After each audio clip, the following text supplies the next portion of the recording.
Hello friends, welcome back to channel में संदीप कुमार सोनी। आपका इस इंटरेस्टिंग वीडियो में स्वागत करता हूं। और सबसे मोस्ट इंपॉर्टेंट चीज़ है, लोग बजटिंग नहीं करते हैं।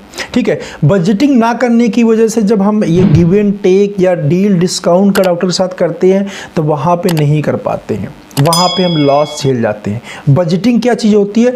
बजटिंग मैं आपको बहुत ही सिंपल स्टेप में समझाता हूँ। सपोज दैट एक 100 रुपीज़ MRP का प्रोडक्ट आपने 30 रुपीज़ में परचेज किया। जो फार्मा फ्रेंचाइजी कंपनी आपको रेट देती है वो रेट नेट रेट देती है, उसके अंदर GST इंक्लूड नहीं होता है। वो आपको सिर्फ नेट रेट देगी, MRP दिस 100 रुपीज़, और आपको नेट रेट में 30 रुपीज़ में दे दूंगा सर। आपने बोला अरे वाह, बड़ा बेनिफिट है इसके अंदर, MRP 100 रुपीज़।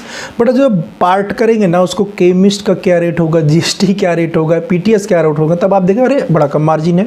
ठीक है, इसलिए कैलकुलेट करके पहले देख लीजिए। ठीक है, तो बजटिंग कैसे करेंगे?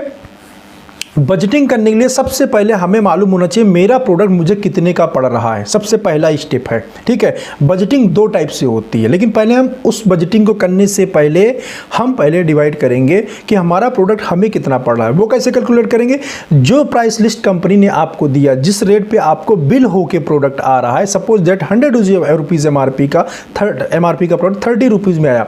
अभी 30 रुपीज़ पे आप ऐड करोगे अपने ट्रांसपोर्टेशन कॉस्ट। ठीक है, फिर ऐड करोगे अपना जो है GST, देन आप ऐड करोगे अपना पर्सनल मार्जिन। भाई आप भी तो वर्क करोगे, आपको भी सैलरी चाहिए, आपके भी पीछे फैमिली रन कर रही ना, आपको भी प्रॉफिट चाहिए। 15% to 20% आप कितना रखना चाहते हो, दिस इज योर चॉइस कि हम 15% मार्जिन पे काम करेंगे, 20% मार्जिन पे काम करेंगे। अपना प्राइस प्रिंटिंग पे बिल निकलेगा, इलेक्ट्रिसिटी होगा, फ्रिज होगा, बाइक पे पेट्रोल जाएगा, एवरीथिंग इंक्लूडिंग 5% उसका भी कॉस्ट मान लेते हैं, वो भी 5% कॉस्ट हमने जोड़ दिया। अभी ये 4-5 चीज़ें, ट्रांसपोर्टेशन, अपनी कॉस्ट, अपना मार्जिन, GST और एक्सेट्रा जो कॉस्ट है उसको भी 4-5% हमने मान लिया था, वो ऐड कर दिया। अब इतना कुछ ऐड करने के बाद फिर हमने देखा प्रोडक्ट मुझे कितना कॉस्ट कर रहा है। मैं भी यहाँ बोर्ड पे कैलकुलेट नहीं करूँगा, मैं आपको आइडिया दे देता हूँ। लगभग मैं ये मान के चल रहा हूँ कि 30 रुपीज़ का टैबलेट अब आपको 40 रुपीज़ में पड़ने लगा, इंक्लूडिंग GST, आपका मार्जिन, सब कुछ। अब 100 रुपीज़ वाला प्रोडक्ट आपको 40 रुपीज़ में पड़ रहा है, आपका भी मार्जिन। तो आपके माइंड के अंदर ये सेटअप हो जाना चाहिए और इस पर आप बिल्कुल रिजिड हो जाने चाहिए कि कुछ भी हो जाए 40 रुपये से कम प्रोडक्ट नहीं बिकेगा। ये स्ट्रिप 40 रुपीज़ से बिलो नहीं जाएगी, कोई चाहे ले या कोई ना ले। ठीक है, we have not sell the brand in the losses. Actually कभी भी प्रोडक्ट को लॉस में अगर आप सोचोगे कि हम चलो थोड़ी और दे देते हैं, 35 में ही सेल कर लेते हैं, बाद में बढ़ जाएगा बिजनेस तो हम कवर कर लेंगे, आदत पड़ जाएगी और अपने बिजनेस को आप बंद करने की शुरुआत कर रहे हो। ठीक है, सबसे पहले अपना प्रॉफिट देखो। अब आपने 40 रुपीज़ का प्रोडक्ट सेट कर लिया। अभी 40 रुपये, अब MRP से दूसरे साइड में कैलकुलेशन शुरू करो। MRP आपकी है 100 रुपीज़ सपोज दैट, अब उसमें से कम 12% GST होगा या 18% उसमें GST लगी होगी। तो 100 रुपीज़ में सब 18% अगर मैं GST मान के चलता हूँ तो 18% GST हटा दीजिए, कितना आता है कैलकुलेट कर लीजिए आप लोग कैलकुलेटर से। मेरे पास कैलकुलेटर नहीं कि वो मोबाइल से रिकॉर्ड कर रहा हूँ, अदरवाइज मैं बता देता। तो 100 रुपीज़ से 18% GST माइनस कर दिया, देन 20% मार्जिन केमिस्ट का, 20% मार्जिन केमिस्ट का। पहले आप 18 माइनस करिए 100 में से, देन अगेन जो भी आता है वैल्यू उसमें से 20% माइनस कर दीजिए केमिस्ट मार्जिन। जब ये 20% मार्जिन माइनस करेंगे आप, जो वैल्यू फ्रेंड आपको मिल रहा है ना, this is called the PTR value, price to retailer value. इसको हम प्राइस टू रिटेलर बोलते हैं, PTR बोलते हैं, राइट। इस वैल्यू को नोट कर लीजिए, ये PTR है।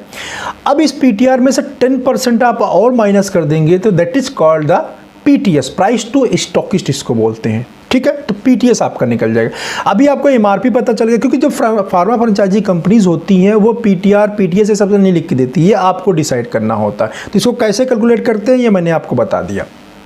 तब हमने MRP आपको पता चल गया, PTS प्राइस टू स्टॉकिस्ट पता चल गया, PTR मालूम हो गया। ये तीनों चीज़ें नोट करके रख दो। हमेशा जो मेडिसिन होती है ना, हम स्टॉकिस्ट को जब आप दोगे तो एक चीज़ मैं आपको बताना भूल गया पहले, जब आप मेडिसिन परचेज करोगे ना, दो ऑप्शन होते हैं, या फिर खुद ही डिस्ट्रीब्यूट करो, एज ए स्टॉकिस्ट काम करो, या फिर बेटर ये होता है कि हम किसी और को स्टॉकिस्ट बना दें। किसी और को स्टॉकिस्ट बनाना लाख गुना ज़्यादा अच्छा होता। मैं यही बिल्कुल रिकमेंड नहीं, हाईली रिकमेंड करूँगा किसी और को स्टॉकिस्ट बनाओ। इससे क्या बेनिफिट होगा अभी आगे पता चलेगा आपको वीडियो में। किसी और को स्टॉकिस्ट बनाने से या अच्छे जो मार्केट के अंदर जिनका रेपुटेशन है उनको स्टॉकिस्ट बनाने से क्या फ़ायदा होता है। उनको 10% दीजिए, अपने कंधे पर से सप्लाई का बोझ हटाइए। ठीक है, रखिए अपने पास से भी सप्लाई करिए 10%, 20%, 80% दूसरे से सप्लाई करिए। क्यों, आगे बताऊंगा। ठीक है, तो पीटीआर पीटीएस आपको सप्लाई होगा। अभी आपको मालूम हो गया, आपने देख लिया कि चलो पीटीएस मैं मान के चल रहा हूँ 60 रुपीज़ आ रहा है, सपोज दैट 60 रुपीज़ पीटीएस आ रहा है और 70 रुपीज़ आपका पीटीआर आ रहा है, ठीक है, केमिस्ट रेट। इसका सबका लिख के बना ले, 3 4 5 10 प्रोडक्ट जितने भी है आपको सबका ये नोट कर लीजिए और आपके माइंड के अंदर ये सेट होना चाहिए। अब आता है डील डिस्काउंट का गेम। तो पीटीएस से आप देखिए आपको आप 40 रुपीज़ तक बेच सकते हैं प्रोडक्ट को, राइट। मैंने आपको बताया था आपका मार्जिन सब कुछ इंक्लूड कर 40 रुपीज़ तक आप प्रोडक्ट को बेच सकते हैं, लेकिन बेचना कितने पे है, 60 रुपीज़ पे। तो 40 से लेके 60 के बीच में आपको 20 रुपीज़ का विंडो मिल जाता है, राइट। 20 रुपीज़ का विंडो मिल जाता है।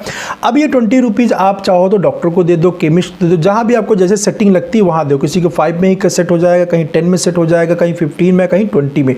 20 से ऊपर तो देना ही नहीं किसी को, ये सेट कर लो, ये रूल्स बना लो। स्ट्रिक्ट होना पड़ता है बहुत सारी चीज़ों के लिए। अब ये जो 20% है इसको हम कैसे इन्वेस्ट करेंगे, ये मैं आपको सिस्टम बताता हूं जिससे आप समझ पाओगे। 20 रुपीज़ में तो एटलीस्ट अगर आपको लॉन्गर ड्यूरेशन के अंदर काम करना है तो 20 रुपीज़ में से कम 2 रुपये उसमें से निकाल दिए, 2 रुपीज़ उसमें सेपरेट आउट कर दीजिए।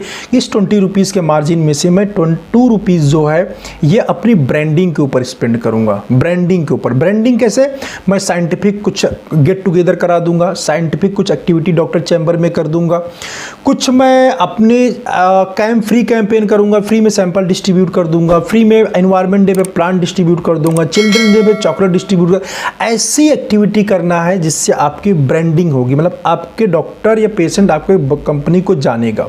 ये अभी आपको इसका बेनिफिट समझ में नहीं आएगा। ब्रांडिंग का बेनिफिट हमें आफ्टर 3 ईयर 4 ईयर 5 ईयर्स के बाद मिलता है, ठीक है। तो 2 रुपये आपने ब्रांडिंग के ऊपर स्पेंड कर दिया।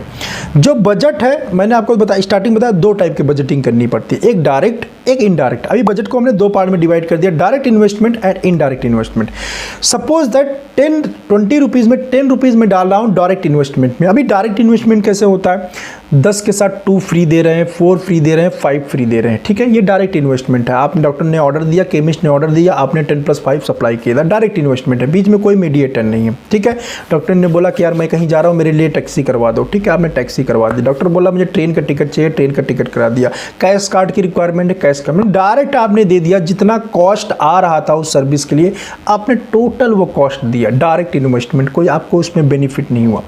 तो हमेशा अपने बजट को जो इन्वेस्टमेंट जाना तो ये कस्टमर के पास में ही है, केमिस्ट के पास जाएगा फिर डॉक्टर के पास जाएगा, लेकिन इसको जाने के 2 तरीके हैं। आपको 2 तरीके से ये डालना है, जाना उन्हीं के पास है, देना उन्हीं को है, बट 2 तरीके से। मैंने बोला ना आप 50% कर लो, आप अपने हिसाब से डिसाइड कर ले, तो अप एंड डाउन आप कर सकते हो, दिस इज योर चॉइस, ठीक है। तो 10 रुपीज़ आपने दे दिया डॉक्टर के ऊपर, डील डिस्काउंट में 10+2 3+ 10+3। अभी क्या बोला आपने, अब बोलो कि 10%, लेकिन अब डील ज़्यादा मांग रहा है आपसे डॉक्टर या केमिस्ट, आपसे डील ज़्यादा मांग, मुझे 10+5 चाहिए। बट ये मेरे बजटिंग के हिसाब से मैंने देखा कि 10+3 से ज़्यादा मैं डील नहीं दे पाऊँगा, देन वहाँ पर मामला फंसेगा। तो वहाँ पर क्या करना है कि मैं आपको 10+3 दूंगा, प्लस अगर लेकिन आप 5 बॉक्स परचेज कर लोगे ना, ये मैं दूसरा इनपुट, ये ट्रॉली बैग आपको मैं और मिल जाऊँगा। इससे ज़्यादा कंपनी डील तो नहीं देती है, बट इतने के ऊपर अगर आप ले लेते हो 10 बॉक्सेस तो आपको ये ट्रॉली बैग और मिल जाएगा। इस तरह से आपको कैंपेन डिजाइन करना है। ये जो ट्रॉली बैग है ना, this is called indirect investment, right. ये इनडायरेक्ट इन्वेस्टमेंट है। अभी वो ट्रॉली बैग हो सकता है, किचन की कोई चीज़ हो सकती है, वॉचेज़ हो सकते हैं, कैमरा हो सकता है, ये कुछ भी हो सकता है। वो जो 10% रेस्ट रह गया है ना, उसमें से 5% आपको इस तरह से इनडायरेक्ट इन्वेस्टमेंट करना है। सैंपल आप दे देना है आपको, ये इस टाइप के गिफ्ट वाउचर, POB। अभी क्या था कि आपने जब 10+2 10+3 आप दे रहे थे, तो जो आपका कस्टमर था वो कैसे प्रोडक्ट परचेज कर रहा था, ठीक है 2 बॉक्स दे दो। अभी आपने वो 10+3 के साथ जो 50% चाहिए था डील, 10+5 चाहिए था, लेकिन आपने 10+3 दिया, प्लस एक कंडीशन डाल दिया कि आप 10 बॉक्स खरीदे को तो ट्रॉली बैग मिलेगा, अदरवाइज नहीं मिलेगा। अदरवाइज आपको 10+3 से ही काम चलाना पड़ेगा।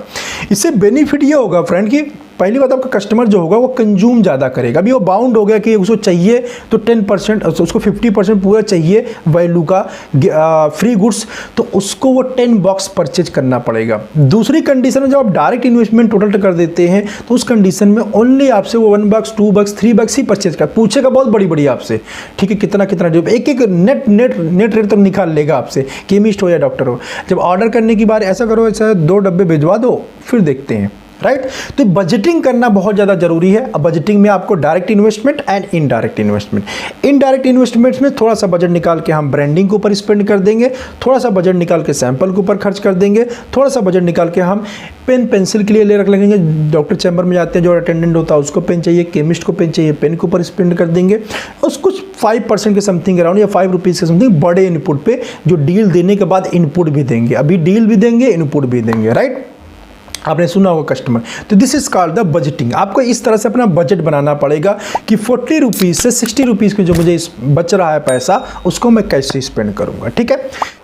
तो आपको ये नॉलेज कैसा लगा, ये वीडियो कैसा लगा, मुझे कमेंट करके जरूर बताइएगा फ्रेंड। अगर अच्छा लगा हो तो लाइक करिएगा। अगर आपको यहाँ से नॉलेज मिला हो, कुछ भी क्लू मिला हो जिससे अपने बिजनेस को आप ग्रो कर सकते हैं, तो 101% लाइक करिएगा, जिससे मुझे काफ़ी ज़्यादा मोटिवेशन मिलता है, ताकि मैं ऐसी वीडियो आप लोगों के लिए बना सकूँ, ठीक है। तब तक के लिए अपना ख्याल रखिए, अपनों का ख्याल रखिए। मिलते हैं आपको किसी ऐसी ही इंटरेस्टिंग वीडियो में। तब तक के लिए बाय बाय।